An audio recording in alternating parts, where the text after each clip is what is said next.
Welcome to Travel to Freedom. Here's what we'll think about together today. Have you ever thought that the people our children will compete with in the future might not be people at all? Artificial intelligence now ranks in the top 10% on law exams. It writes stories, designs products, even makes business plans. And as AI rises, major tech companies are laying off thousands of workers. The world is changing, faster than we imagined. It's natural to feel anxious, even powerless. But when we ask ourselves, so what should we actually do? The answer doesn't come easily. We may not have all the answers yet. It's still the beginning of the AI era. But if we think, question, and learn together, we can start to see a better direction. And maybe a better future for our children. When I was a student, success was simple. You memorized, performed, repeated, and earned high scores to enter a good university. That was the formula. Memorize, compete, achieve. Many parents around the world still believe in that path. But AI is quietly rewriting the rules. Today, AI doesn't just know the answers, it creates them. It solves, translates, summarizes, and explains instantly. The kind of intelligence we once trained for is now being automated. And soon, with the rise of AGI, artificial general intelligence, machines will not only process data, they'll begin to understand and reason across domains. That means the traditional foundation of education, the ability to memorize and recall, will lose much of its value. Educators, economists, and AI researchers all point to the same insight. It's no longer about what AI can do, but how humans choose to use it. Korean AI expert Tae-Wong Park, chairman of Hanbit Media, offers a powerful metaphor. He calls AI an amplifier. AI doesn't give everyone equal strength. It amplifies what's already there. Our curiosity, our logic, our creativity, and the quality of our questions. Imagine two people. One has a skill level of 7, another a 10. They both use AI. They both improve. But the difference between them grows larger.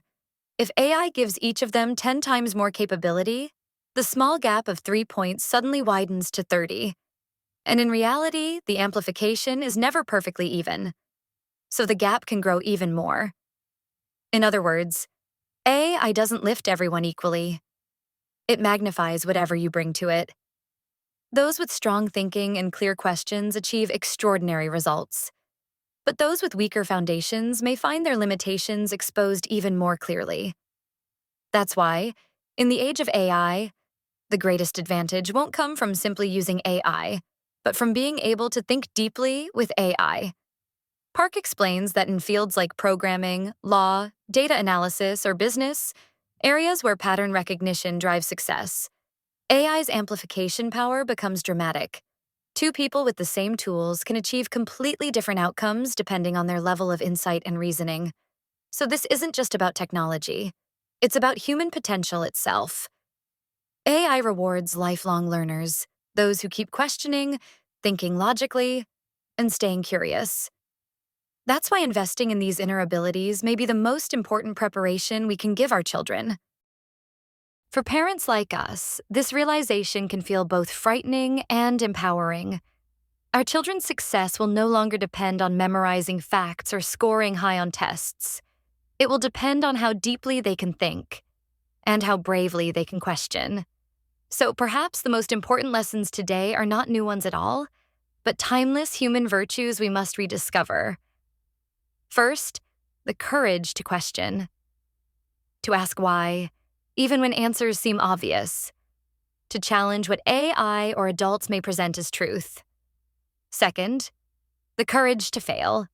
AI almost never fails. But humans grow through failure. Teaching our children that failure is not an ending, but part of learning builds true resilience. Third, the wisdom of collaboration. AI works alone. We grow through others. Empathy, patience, and teamwork. These are the human strengths AI cannot replicate. Of course, reality hasn't caught up yet. Schools still focus on grades and rankings. Universities still rely on old metrics. So yes, I still ask my son to solve math problems. Not because I believe rote learning is the future, but because the system still demands it. This is the paradox every modern parent faces. We want to prepare our children for tomorrow's world, but must raise them inside yesterday's system. The answer is not to reject the system entirely, but to learn within it, together. To say, yes, this is what we learn. But let's also think about why we learn it. That small shift in mindset is where real education begins. We can't block AI out of our lives. It's already in our homes, our schools, and our pockets. So the question isn't, can we stop it, but how can we live wisely with it? That's where AI literacy becomes essential. Not just technical skill, but a deeper understanding of how AI thinks, learns, and sometimes misleads. It's about knowing when to trust it and when to pause and think for ourselves. AI literacy means asking, what data is this built on? What bias might it carry? And does this answer align with my values and judgment? Because AI can be astonishingly confident, even when it's wrong. It can write essays, paint pictures, even make decisions. But it cannot care. It has no intention, no empathy, no sense of truth. That responsibility still belongs to us. We must teach our children this truth. AI is not a brain. It's a mirror. One that reflects whatever we bring to it. If we feed it confusion, it amplifies confusion. If we bring clarity, creativity, and compassion, it amplifies those instead. AI will mirror our collective character as much as our intelligence. If used without thought, it will make us shallow. But used with reflection, it can make us wiser. So the goal isn't to outsmart AI, it's to become more human beside it. To bring empathy where AI has none, and judgment where it has only logic. If we do that, AI becomes not a threat, but a powerful partner in growth, a tool that extends our imagination and helps us build a future worthy of our children. I don't claim to have all the answers, but I've learned one powerful lesson. The question, what should our children learn, might be the most important lesson of all. Because when we keep asking that question, we stay awake, humble, and human. Maybe the best thing we can do as parents is to keep learning with our children, to ask together, fail together, and grow together. One day our children might say, my parents didn't have all the answers, but they knew how to ask the right questions. And maybe that's enough. But as we stand at the edge of this new age, another question begins to rise. If learning itself is changing, then what about work? What kind of jobs will still exist in 20 years? What kind of world will our children step into when AI can reason, create, and even care, at least in appearance, better than we do? Will there still be meaning in human work? Or will meaning itself have to be redefined? We are entering a time when our children may speak more often to AI than to their teachers or even their friends. An age some call the age after fire. Because just as fire once transformed human life, AI now burns at the center of everything we build.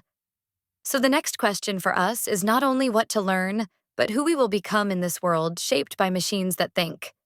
The next episode begins there, with the question, what jobs will exist in 20 years? Thank you for watching. See you soon. This is the best trip ever. And the adventure continues.